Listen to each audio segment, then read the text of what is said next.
Hey everybody, and welcome to My Friend the Reader National Book Award Edition. So, it's been a while, not that long this time. The National Book Awards, which is one of my favorite awards, just came out all week with its long list. They have various categories, including poetry, nonfiction. What was the other one they have? They just introduced a translated literature and a young people's literature. And so they released their long list in September. I think in October, towards the end of the month, they release a short list. And then in November, they have their ceremony. There's some incredibly prestigious award winners in the past. I think Philip Roth won a couple of times, Colson Whitehead, Louise Erdrich. Last year was Jesmyn Ward for Sing Unburied Sing. Usually the book that wins the National Book Award can easily be described as prestigious, at least in the fiction category, and it definitely boosts sales for the writers. I think in the last couple of years, since Lisa Lucas took over the foundation that runs the award, there definitely has been more of an effort to increase diversity among the ranks. I think the NBA has been better than most awards in terms of gender and race, but definitely you've seen a difference in terms of the kinds of new voices that get highlighted that traditionally have been ignored by a lot of awards. So I think this list reflects some of that. So I'll just quickly name the names, and then I'll go through some of the ones. I've read 4 of them so far. I don't know if I'm going to do it. I have to say I'm slogging through the Man Booker long list, which has frankly been disappointing, and I'm not sure I'm going to want to do that again. I'm actually contemplating shifting gears for next year, especially in terms of not doing lists of awards, but rather to read on whim. I think that might be a fruitful enterprise. But anyways, okay, so the books that are long listed for the fiction prize, and that's the only one I'll talk about because it's the only one people really care about. So the first one is A Lucky Man by Jamel Brinkley. The second is Gun Love by Jennifer Clement. Then the short story collection by Lauren Groff called Florida, which I have here as well. Then The Boatbuilder by Daniel, let's see, I can't see this, Gumbiner. Then we have Where the Dead Sit Talking by Brandon Hobson. I'm looking at the National Book Award website, and they have the covers images shrunk, so sometimes the author is a little small. The next is An American Marriage by Tayari Jones. The Great Believers by Rebecca Makkai. The Friend by Sigrid Nunez. They Are There by Tommy Orange, which is also the one I have. And The Heads of Colored People by Nafissa Thompson-Spires. The 4 ones I've read are Florida, An American Marriage, They Are There, and The Heads of Colored People. 2 I've read, 2 I've listened to. I have to say, it seems like a pretty strong list. Of these, there's 2 I definitely want to read. The Great Believers and The Friend. Actually, our October book club is supposed to do The Friend, so that's an interesting coincidence, and I've heard amazing things about The Great Believers. So let's go through some of them. We'll go read the description from Goodreads, and then I'll give you my thoughts in terms of who I think will win. So the first one is A Lucky Man by Jamel Brinkley. In the 9 expansive, searching stories of a lucky man, fathers and sons attempt to salvage relationship with friends and family members and confront mistakes made in the past.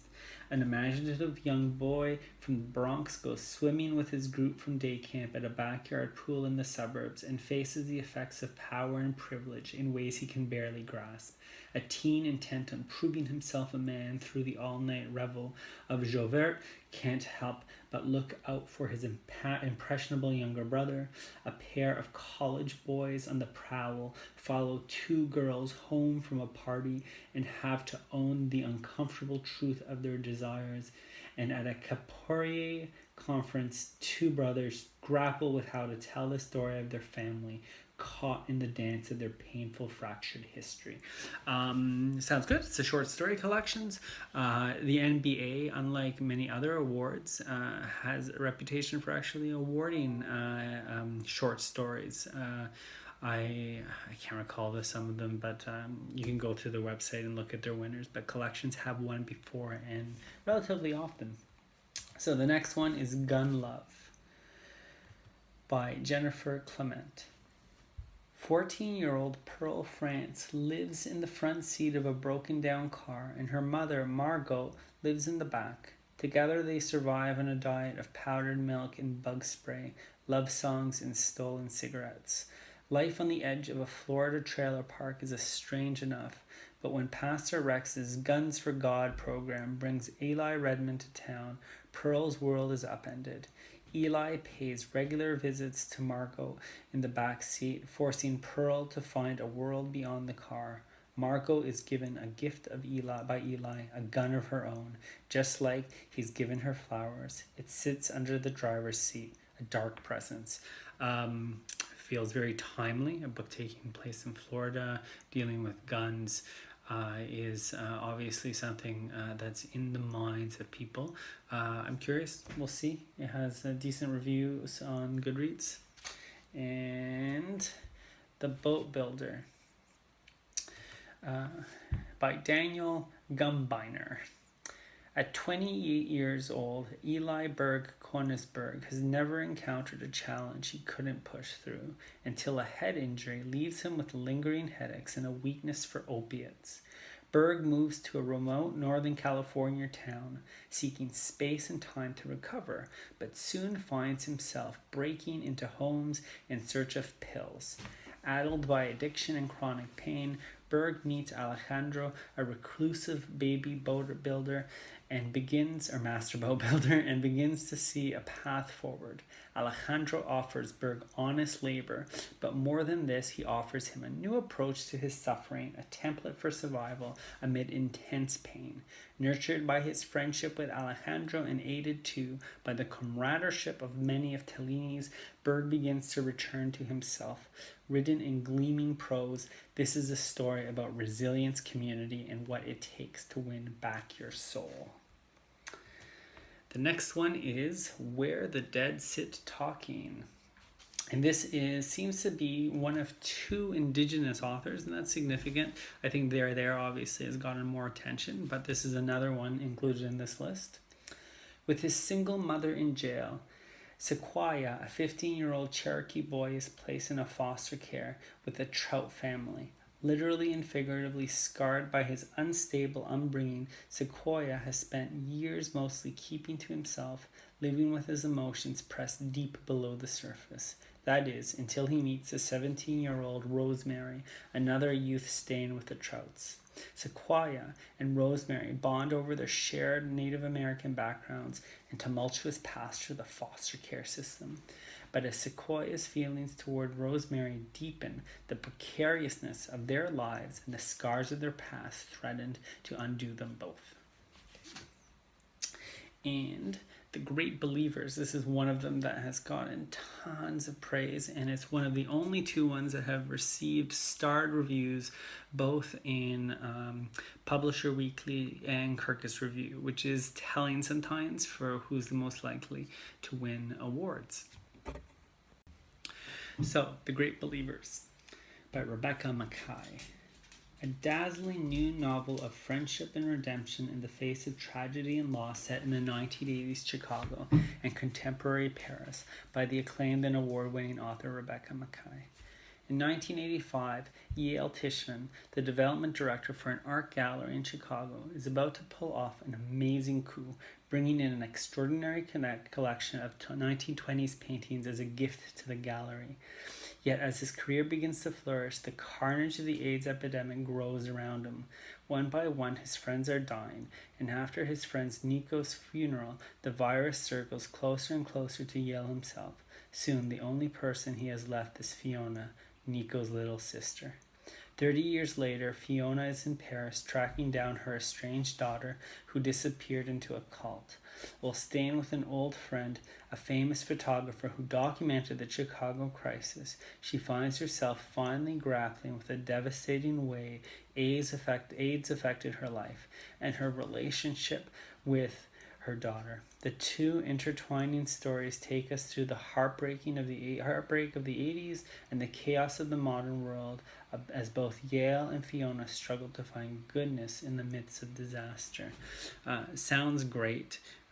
It's one of the ones I probably will pick up as soon as possible because it's I've only heard good things. The Heads of Colored People. This is a short story collection which I actually have read, and I'll read the description. Calling to mind the best works of Paul Beatty and Junot Diaz, this collection of moving, timely, and darkly funny stories examines the concept of black identity in this so-called post-racial era. A stunning new talent in literary fiction, Nafissa Thompson-Spires grapples with black identity and the contemporary middle class in these compelling, boundary-pushing vignettes. Each captivating story plunges headfirst into the lives of new, utterly original characters. Some are darkly humorous, from two mothers exchanging snide remarks through notes in their kids' backpacks. It is hilarious, one of the best stories I've read this year, to the young girl contemplating how best to notify her Facebook friends of her impending suicide, while the others are devastatingly poignant. A new mother and funeral singer who is driven to madness with grief for the young black boy who has fallen victim to gun violence, or the teen who struggles between her upper middle class upbringing and her desire to fully connect with black culture. I love this collection. I know Florida got tons of praise because it's Lauren Groff, but I thought this one was more original. It was edgier. The writing was sharper. I just thought maybe a little more raw actually, less refined than Groff, but it just felt more original and more pressing. So I love that collection. I hope it gets shortlisted. There. This is the other Indigenous writer or Native American writer.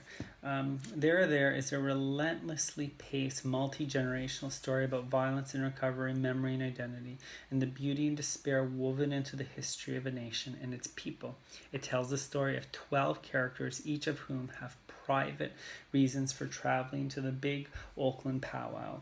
Jackie Red's father is newly sober and trying to make it back to the family she left behind in shame.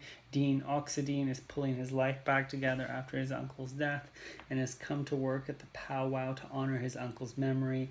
Opal, Viola, Victoria Bear Shield has come to watch her nephew Orville, who has taught himself traditional Indian dance through the YouTube videos and has come to the powwow to dance in public for the very first time. There will be glorious communion and a spectacle of sacred tradition and pageantry, and there will be sacrifice and heroism and unspeakable loss. This was a great collection, and no, it's a collection. It's a novel with interspersed stories. Usually I don't like those where there's too many narrators. I think there's like 12 or 13. Tricky to manage, but I was super impressed in terms of how they remained relevant and interconnected and how they were all tied in at the end with such skill that isn't very common, especially in a first-time writer. Super impressed. So the other two are The American Marriage, which is a book that I did listen to by Tayari Jones. It was one of Oprah's books. It follows two characters, a husband and wife. The husband has been wrongly accused and is serving a jail sentence, and it's an epistolatory novel, so they're writing letters to one another as they grow apart during the jail term.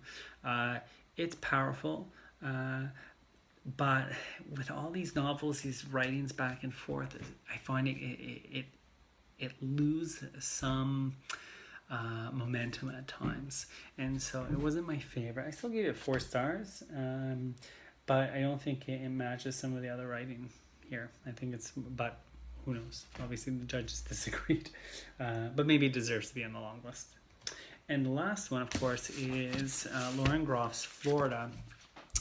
So in this vigorous and moving new book, Lauren Groff brings her electric storytelling and intelligence to a world in which storms, snakes, and sinkholes lurk at the edge of everyday life.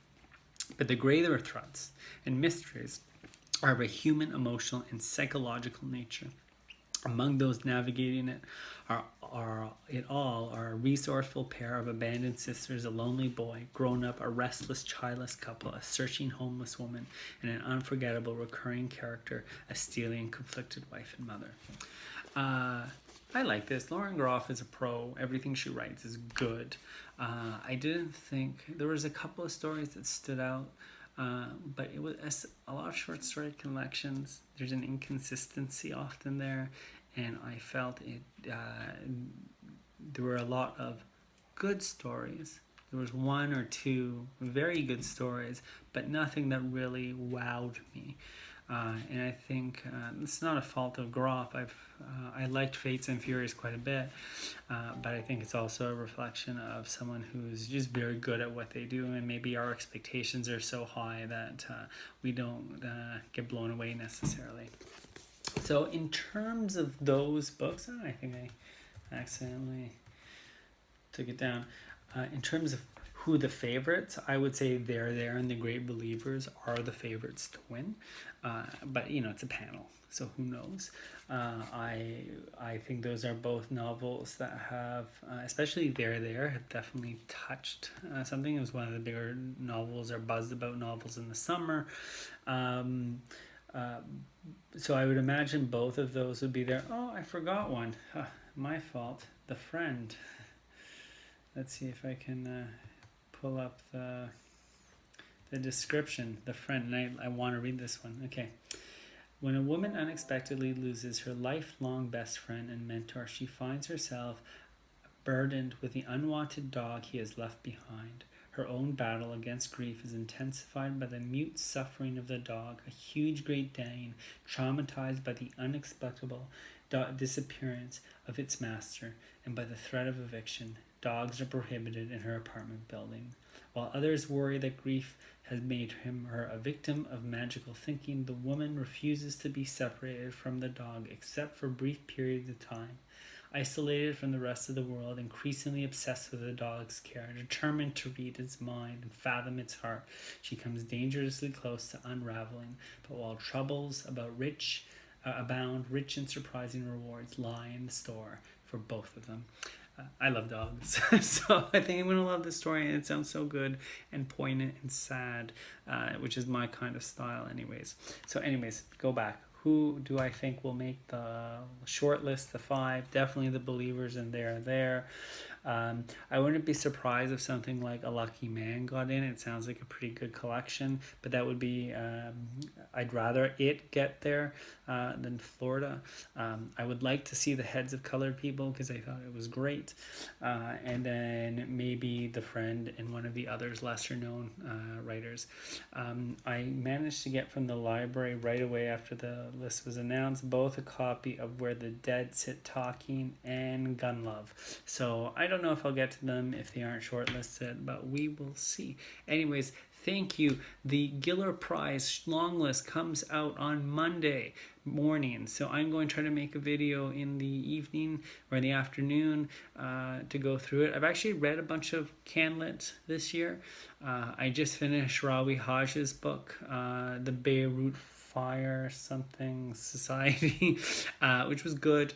I really liked Miriam Tave's Women Talking, and I'm sure there's plenty of others I'm going to discover, and we'll get a chance to read more Canadian literature.